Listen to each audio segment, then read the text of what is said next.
चलो तो फ्रेंड्स આપણે એક IMP theory different between slip ring motor and squirrel cage motor. Okay, motor. Okay, motor or machine તમે કરી શકો છો ઓર મશીન પણ તમે લખી શકો છો. તો ડિફરન્ટ બિટવીન સ્ક્વિરલ કેજ અને સ્લીપ રિંગ મોટરનો જે ડિફરન્ટ છે તે આપણે સોલ્વ કરીશું આજે. તો ચાલો ચાલુ કરીએ. સ્લીપ રિંગનું જે હોય છે construction complicate due to slip ring and brushes. Slip રિંગમાં જે સ્લીપ રિંગ હોય છે અને બ્રશિસ હોય છે એના લીધે એનું કન્સ્ટ્રક્શન થોડું કોમ્પ્લિકેટ હોય છે અને આ સ્ક્વેર કેજમાં એનું કન્સ્ટ્રક્શન ઇઝી હોય છે કેમ કે એમાં કોઈ કોમ્પ્લિકેટ વસ્તુ હોતી નથી. અને નેક્સ્ટ બીજો rotor winding equal to stator winding હોય છે. સ્લીપ રિંગમાં rotor winding equal to stator winding હોય છે અને સ્ક્વિરલ કેજમાં rotor bar is short circuited by end ring. Squirrel cage motor એટલે કે બંધ કેજ જેવું આકારનું છે. તો એનું જે રોટર બાર હોય છે તે શોર્ટ સર્કિટ કરવામાં આવે છે એના એન્ડ રિંગ વડે. ઓકે, રોટરના જે બાર હોય છે તે શોર્ટ સર્કિટ કરવામાં આવે છે એન્ડ રિંગથી, એટલે છેલ્લે એના એન્ડ રિંગ પર એને શોર્ટ કરી દેવામાં આવે છે. ઓકે, એન્ડ દેન ત્રીજો ડિફરન્ટ એવો છે સ્લીપ રિંગ.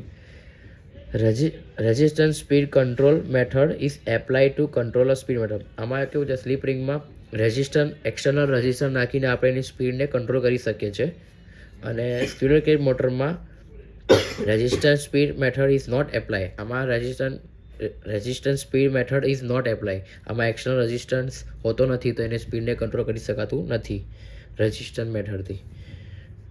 અને ચોથો મુદ્દો એ છે એક્સટર્નલ રેઝિસ્ટન્સ ઇઝ એપ્લાયડ. આમાં તો રેઝિસ્ટન્સ આપણે નાખી શકીએ છીએ, તો અહીંયા લખેલું છે કે એક્સટર્નલ રેઝિસ્ટન્સ ઇઝ એડેડ કે એપ્લાય કરી શકીએ છીએ આપણે, અને આમાં એક્સટર્નલ રેઝિસ્ટન્સ હોતો નથી. Okay, and then 5 high copper loss. આમાં કોપર લોસની માત્રા વધારે છે આમાં આના as compare to slip ring.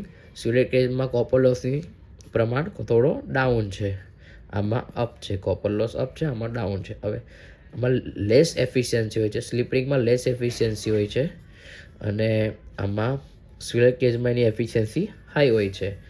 હવે સાતમો મુદ્દો છે high starting torque due to external resistance.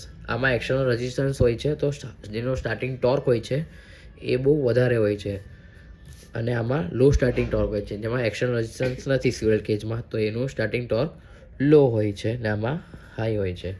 આમાં સ્લીપ રિંગ 10% ઇન્ડસ્ટ્રીઝમાં યુઝ થાય છે. સ્લીપ રિંગ મોટરનો ઇન્ડસ્ટ્રીઝમાં 10% યુઝ થાય છે અને widely usage in industries. Squirrel cage motor બધી જગ્યાએ યુઝ થાય છે ઇન્ડસ્ટ્રીઝમાં, એવું લખવામાં આવ્યું છે. અને નવમો મુદ્દો છે મોર મેન્ટેનન્સ રિક્વાયર્ડ. મેન્ટેનન્સ આનું વધારે રિક્વાયરમેન્ટ છે ડુઅર ટુ બ્રશિસ.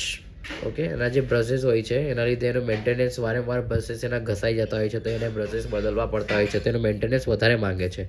અને સ્ક્વિરલ કેજમાં ઓછું મેન્ટેનન્સ, કે એમાં બ્રશિસ હોતા નથી, તેમાં મેન્ટેનન્સ ઓછું હોય છે.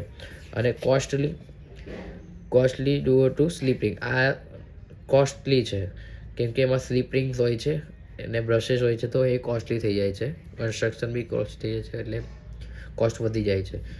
અને આ ચીપર છે, આનાથી થોડુંક ચીપર છે. ઓકે, સ્લીપ રિંગ એક જ છે. ઓકે, ચીપર દેન સ્લીપ રિંગ. જોઈ શકો છો તમે ને નોટ ડાઉન કરી શકો છો અને ડિફરન્ટ બિટવીન સ્લીપ રિંગ અને સ્ક્વિરલ કેજ.